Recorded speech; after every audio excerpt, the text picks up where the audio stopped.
Welcome back to the Midnight Mystery Archive. Today I'm doing a special part 4 of the Johnny Gosch case. The story of Johnny we've covered in 3 parts. We've covered the day of his disappearance, some of the challenges the initial investigation faced, as well as the conspiracies that built up around his story. As sad and as difficult as that story is to hear, tell, and I'm sure experience, there is some silver lining to come out of his case, and that specifically is the efforts of his mother Noreen on behalf of other missing children and their families. Her advocacy is heroic, it's unique, and she has been a pivotal part of bringing changes to how missing children are reported and investigated. And I wanted to shine a light on that tonight. So buckle in for this special part 4. Before September 5th, 1982, Noreen Gosch was just a mother of 3 in a Midwest routine. The paper route had become part of that routine, and in part 1 of the series, it ended at the corner. The bundles, the red wagon, the undelivered papers, and a silence that didn't explain itself. What begins for Noreen at that point is a twin track, the search for her son, and the work that grows around that search. Calls to return, reporters handled, tips sorted, volunteers organized.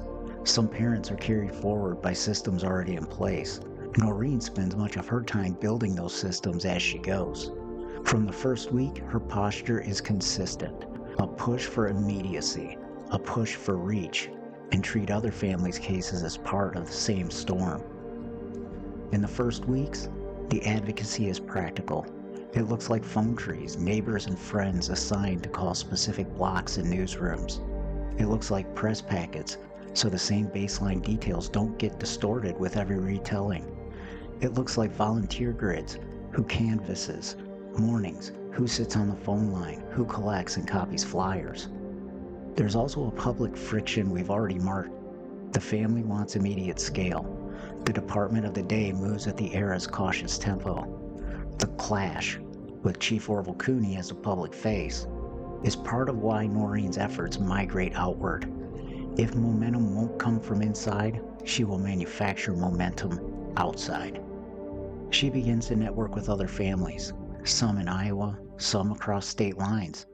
They exchange templates, what to ask a newsroom for, how to log a tip so it can be passed to law enforcement intact, how to organize a neighborhood search day so it doesn't contaminate potential evidence. In 1984, a Des Moines dairy places the faces of 2 local boys, Johnny Gosch and Eugene Martin, on milk cartons. Others will follow. The idea is really simple. Put a child's photo where millions of eyes will land every single morning. The carton campaign wasn't one person's invention, and it wasn't perfect. Some images went out of date as children grew, but it was new. Noreen understands what visibility can do. It collapses geography. A case that began at one corner is now on breakfast tables in cities it never touched. In practice, milk cartons do 2 things really well. They normalize the idea that missing children are a public concern, and it drove tips. Many unusable, but some were not. For families like the Gosches, visibility was oxygen. Noreen's name begins to appear not just in featured stories, but in committee rooms. Iowa adopts reforms commonly referred to, then and later, as a Johnny Gosch law. The details vary by text and by state, but the heart is consistent. No waiting period to accept a missing child report, immediate entry of a child into national systems, and a clear expectation of rapid response. Other states follow with parallel provisions, some using the same shorthand name, others folding the changes into broader missing child statutes. This wasn't the work of one family alone. National forces were moving. The Adam Walsh case had already galvanized reform.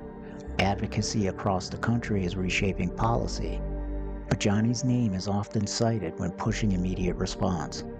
Noreen is part of that current, writing, testifying, doing media hits that keep pressure on the idea that time is a tool you cannot afford to waste when a child is missing.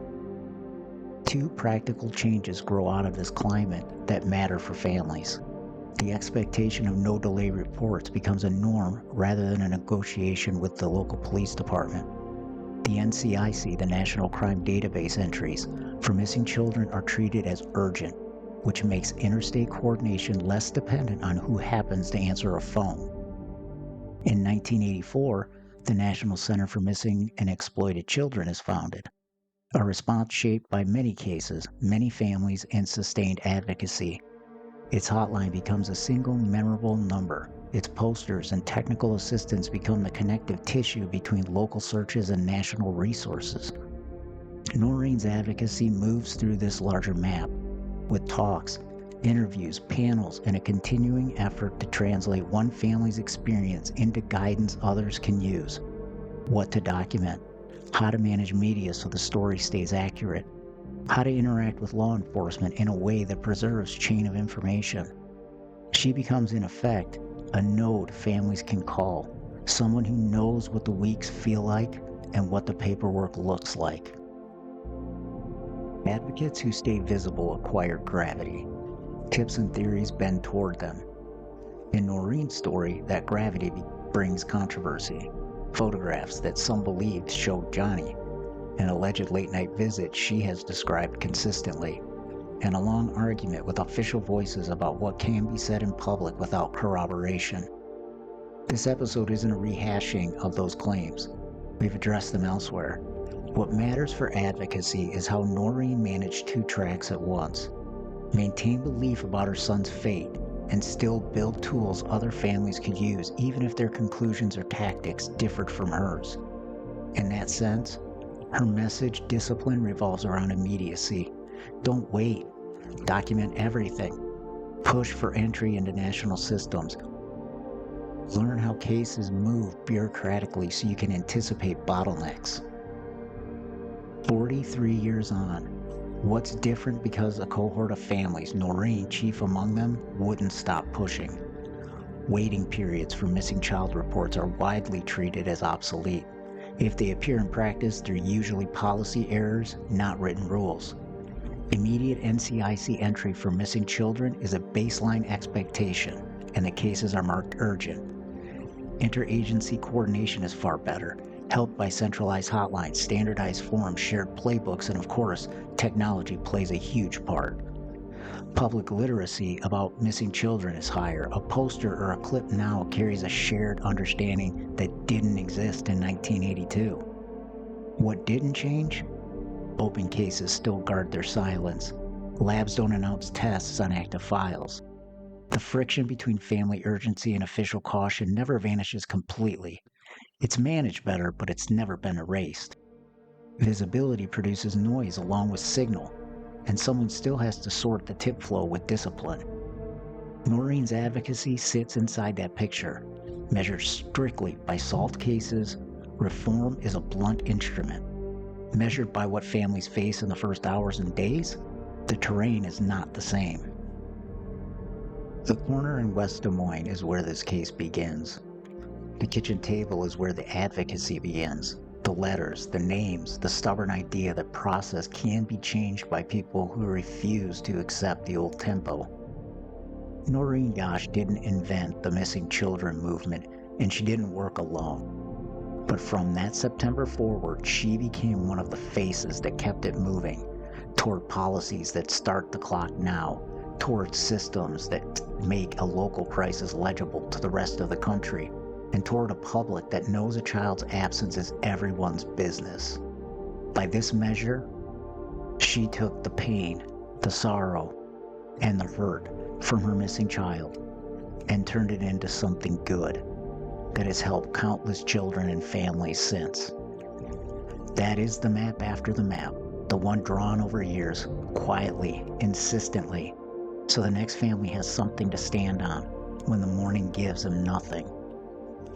This has been a special part 4 of the Midnight Mystery Archive, chronicling the Johnny Gosch case and the amazing advocacy by his mother Noreen. A reminder, you can find us on all podcast platforms. Make sure to like us there. Then also, hit us up on TikTok. I don't share a lot of my opinions and views on these cases in the podcast. I like to just tell the story. If you want to hear what I have to say about some of the cases I cover, TikTok is the place to do it, so find us there. Until next time.